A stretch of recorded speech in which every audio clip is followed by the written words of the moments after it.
beautiful people. My name is Rosie and this is Chill Chat with Rosie, where I get to chill with several different people while they share their unique stories of their journey and their experiences in the UAE. As I've always said, everyone has a story.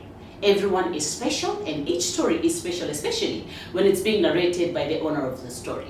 So today is a special day, and for today's episode, I'd rather say I came to visit a friend who I have featured in my previous episode of Chill Chat with Rosie. That was episode number 13. So it is none other than Night Night.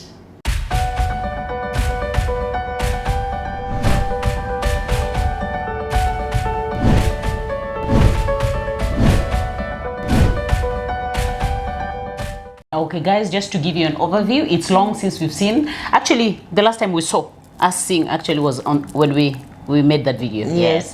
So we haven't seen for a while, but unfortunately Esther lost her mom recently. She just came back from her mom's burial, and so the reason for this episode is we wanted her to give us to enlighten us on how her grieving process has been, as in grieving while as a diaspora, you know.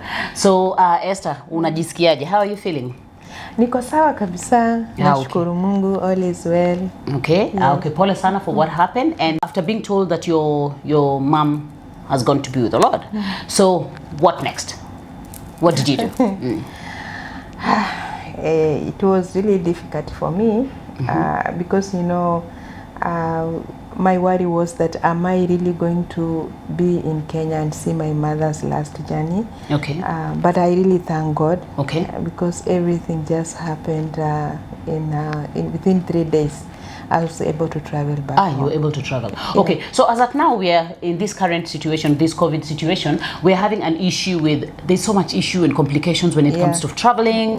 There is so much issues when it comes to finances. I'm sure everybody's finance, as in everybody was affected financially. So how was it for you? Did you have people who came through for you, or were you that prepared, as in you had your own savings somewhere for emergencies, or so how was it for you? Rosie, to tell you the truth, I wasn't grieving because of my mother's death, but I was grieving that am I going to make it to reach in Kenya? So first of all, I will mention about COVID. About COVID, I had already gone for the vaccine. So with that one, I didn't have any problem. But financially, as you know, that most companies, people are working half day, others are working on half salary. Half salary, yeah. And then my mother has been sick for some time. So I thank God because I saw Romans 8:28, that all things happen for good for those who love the Lord. Friends came in. Within the 3 days, I was in Dubai after receiving the news of my mother. I managed to travel, and I got a lot of support from friends. Really? Yes. Really? Because I'm sure, if you've watched one of my previous video I did with one Kelvin, he was actually complaining about issues with friends. We rarely have true friends when you're outside, when you're in abroad, right? Yes, at least Esther is trying to tell us that she got good friends who came through for her. Okay, so these friends, were they all Kenyans or from different? I got like all nationalities, and then most of my friends were from the church. Okay, and the church then Kedwa team. Kedwa guys, you remember? I interviewed one of the guys. There was one chairman. He was the chairman of the Kedwa. Kedwa is the welfare, the Kenyan welfare, which is here in the UAE, the only welfare association here in the UAE for Kenyans. Okay, so that's Kedwa. She's also one of the Kedwa. What are they called? The Kedwa heads. Yes. Okay. So Kedwa came through for you. Okay. Kedwa, Kewa, everyone. Okay. Yeah, you know, as you say that tenda wema nenda zako. You know, I saw people whom, you know, I had, you know, lives which I had touched even 6-10 years back. You know, those people I had even forgotten. They came over. And within 3 days, things were just moving very fast, very fast. At my place of work, they gave me a ticket. And I was like, I am. You're given ticket from work. Yeah. Okay. And how about your, how about leave? How many days were you given? I had not gone for leave for 2 years. Okay. So I was given leave for 30 days. 30 days? Yeah, immediately. Wow. Immediately I got the news. I just called my office and my boss told me from tomorrow don't come and just let us know when you want to travel, and that's it. Oh, wow. Yeah. So the ticket you were given wasn't actually a ticket you're being given for the burial, but you're being given the ticket that you're but you're supposed to, yes, as in you're entitled to. Yeah, so I had a ticket. Yeah. Okay. So that's how you traveled, and then you reached home. And normally we know, I've lost both my parents when I'm here in the UAE, and I know how much expenses is required. And by the time you reach home, if you're the one coming from abroad, all eyes on you. How was it for you? Rosie, it wasn't easy because my mother passed away in Nairobi, and Nairobi was at that time it was closed. So they had the curfews. They had closed. But my brother was so brave because my mother passed away in the evening while getting treatment at Kenyatta. But they had not admitted him. So when he passed away, just at the casualty, my brother coordinated with some family members, and they just took an ambulance direct home. They reached home around 8 the following day. Okay. And for me, when I traveled, I had on a ticket, and one brother volunteered to pay for me a vehicle from Nairobi to my place. Nairobi to your place. Yeah, so somebody just came and now this might be personal. If you want, if you're not comfortable to answer, do not answer. So you said the ticket you're given by the company, okay? But friends came through. And you've reached Nairobi, and now a brother has to pay your transport to the village. So how did these people come through? In what aspect? Were they there financially or emotionally? For the 3 days I was in Dubai, my house was full. In fact, it's like I forgot that my mother has passed away. I got a lot of support from the church, my pastors and wife and my sisters. They came through. And then when I went home, I had a ticket, and mine was like, yeah, now I'm good to go. When I reach home, so these people who came through for you emotionally. Yes. Yeah, but after I left, they formed a group. They formed a group. We had different groups. Different groups. Yeah. So each day my phone was just ringing. Money. Yeah. M-Pesa. I got M-Pesa. I got M-Pesa from different friends, and all through it continued like that. It was just like a tap somebody had opened. Yes. And it went like that until the burial day. Until the burial day. Yeah. Okay. Now I would like to ask a question that I'm sure anyone watching could be asking themselves at the back of their mind. You're here, you're working, right? Yes, it means you're paid by the end of the month. And then the company gives you the ticket. So how about your salary? For our company, like when you are going on leave, you are not, it's unpaid leave because of this COVID. It's unpaid leave, yeah. And how are people looking at you? Everyone was looking at you those ones of, if you need cash, just go there. Really, diasporas, we really we need to be prepared for such because when you reach home, people will stand aside because they know this one has come from abroad. Yes. So they have everything. Yes, I think I personally, in my time, it was the same scenario, because by the time I was leaving and we were raised in Nairobi, grew up in Nairobi. So in the village, we were going to the village, of course, but my parents weren't living in the village. So it means we don't go to the village so often. So you find during the burial, it was those ones of, you see all the villagers, most, I won't say all, but most of the villagers, you'll see them all standing on the side there. Just look at them. Let's see what they will do. Yeah. So was that your case? Yeah, it is like that. How are you managing culture and religion? We don't have more of these traditions because my father is born again. Actually, I meant traditions. Yeah, yes. My father is born again. Okay. We are born again. So it was just open. Whoever wants to do it. And I didn't see any of my siblings doing the shaving. You didn't shave your hair? We didn't do that. But what we did is slaughtering some few cows. We did it. You did Yeah, slaughter. it's like a tradition. You have tradition. to. Yeah, that's what okay. For people who could be wondering what we're actually talking about, for us in Kenya, every tribe you find they do have their own traditions. I'm sure every country has that. So you have your tradition. So for us, like me, I'm from a Luo. I'm a Luo tribe, and we do have, if you lose your mom, there is a ritual that has to be done, that you need to shave your hair. Doesn't make sense, I know. It didn't make sense to me either. But then when we lost our mom, we had to go to do it. But spiritually, in my spiritual stand, I don't see the sense in that. I don't know what it means and what it is for. So my dad had to stand for us. So us, we didn't do that. Yes, because he knew religiously, as in spiritually, we don't believe in that. So we didn't do that. That's why I was asking her, because I think most of their traditions, she's Luya, most of their traditions and ours somehow resemble. But do you think you had enough time to sit with the family? Sometimes there is that sitting and bonding within the time you guys are grieving. There is a huge part that it plays.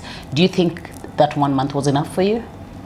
Actually, I won't say that 1 month is enough, because especially if for a father 1 month is not enough. For a mother, I think 1 month might be enough. Now, what do you mean? What's the difference? Now it's my father who is alone, and he has to do some of the things which my mom was doing for her. Yes. For him. So it's a bit tricky, but because of work, yes, I came back to Dubai. But if I was to be given a chance today to go back, I think I will be happy to board a flight and go back and see my father, because sometimes when I talk to him, I feel like I wish I you could were there. just, I was there. For him. Yeah.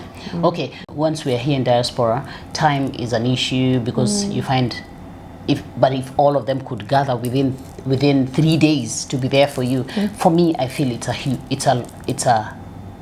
a huge sacrifice. Yes. So have you gotten time to come back to them? Actually, when I came, the first day, my house was also full. Okay. Yeah. Friends communicated, because the group which we were on, I think somebody mentioned that night is back. Yeah. Okay. So I managed to meet a few friends, and from that time I came until now, I'm still meeting. Some of my friends are still visiting me. But I forgot to mention to you, something happened that really weighed me down. When I came back after 1 week, guess what? I got COVID. So the time you really need people to be with you, you are kept in quarantine. Yes. It was really hard for me. So after 1 week coming from Kenya, I'm getting COVID. I'm being given another 10 days to sit in a flat alone. Yeah. For someone who could be going through what you've gone through and is still currently going through in your grieving process, what would you advise? What advice do you have for them? For those ones who are in UAE or diaspora, right? Diaspora, yes. Yeah, what I would advise is that it's good to talk about it.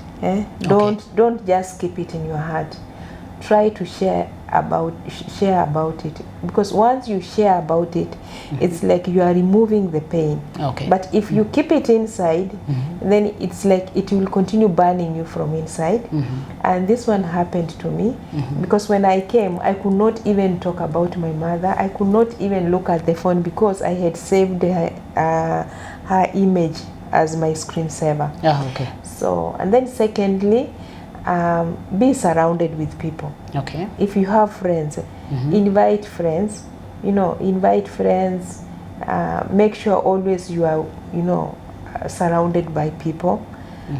Because if you are alone, it builds anger. Like for me, sometimes I would just feel angry. Even when somebody has done nothing to me, but I will just feel angry. Yeah. But when you meet people and you talk about it, you feel much more relieved. Yes. And then second thing is be prayerful. I know you cannot pray. Just call on some of your friends who are prayerful. Tell them to pray for you. Because for me, what has made me going is prayers. It's very, very important. And then don't sit idle. Find something to keep you busy, like put on music, gospel music, listen to gospel music. Yeah, it is really very good during that healing period. Okay, so let's assume someone is going through the same, but the person is not a Christian. So what would you advise that one? You know, grieving doesn't choose religion. Doesn't choose religion. The flow and the pain is just the same. It's just the same. Yeah. So whether you are born again or not, whether you are Christian or not, just keep yourself busy in what you can do best. What you can do best. Yeah. Okay. Yeah. So you mentioned, one of the things you mentioned is don't stay by yourself. So you have to have friends. Now, how about those people who do not have friends? Let's leave family, because very few people have families around. But how about those people who do not have friends? Rosie, should they start by working on getting friends, or? Yeah, but especially here in UAE, Kenyans, you know, we tend to be, you know, we don't know each other. Even when we meet in the metro, you say hi, habari yako, and somebody will tell you hi. Hi. You know. So what I will tell my fellow Kenyans who are listening to me, please let us stand for each other. Let us create, you know, that circle. Have a little circle of friends. It's not that you get like 10, 5, 6, 7 friends. Just have somebody you trust through, somebody you can go and pour your heart to. Okay. Yeah. Somewhere you can vent. Yes. Okay. Okay, so that's very important. We all know how important it is when you want to release your stress, at least to have somewhere to vent. You had mentioned that you wanted to appreciate some of the... Yeah. I have a few people. I will just say thank you. Especially for all those who stood with me. I cannot even mention their name, because even some of them, you know, they know me, but I don't know me. Yeah, because during COVID, you know, we were moving here, there through Kedwa. Yeah. So many people know Esther, and they came through. I would say thank you very much. Some of them have written messages to them. Some of them have not gotten their numbers, but wherever you are, everyone who came through for me during the passing away of my mother, I say thank you very much. May God bless you. May your cup overflow. Not forgetting my friend Emily, who was the coordinator of everything. My friend Anne, I wish Anne was here. She's also the one who spent I don't know, 3 nights in my house. Yeah, my pastors, Pastor Limo and the wife, they came in the middle of the night just to know what is going on. My employer, they followed me even back home. They used to call me, they are Indians, but the love they showed me, even when I reached the office, you know, everybody was like, Madam, what do you want? You are okay, you are okay. Thank you very much. God bless you. And all those who remembered me in prayers, relatives back home, my uncles, my aunties, thank you very much. Really appreciate. Yes. Yeah. Okay. So thank you. And those people who Esther has appreciated, I hope you'll watch this video and get, you know, get to know that she did the appreciation. And thank you on her behalf too, because me being a person who has gone through, who has lost both my parents while I'm here, and I didn't get such, I know how huge of sacrifice it is and how much it means to her. So thank you very much. We've come to the end of the show. Please subscribe to Chill Chat with Rosie in case you haven't, and please press the notification press the notification bell, and don't forget to like, comment, say something, and I love you. Just remember, you are special.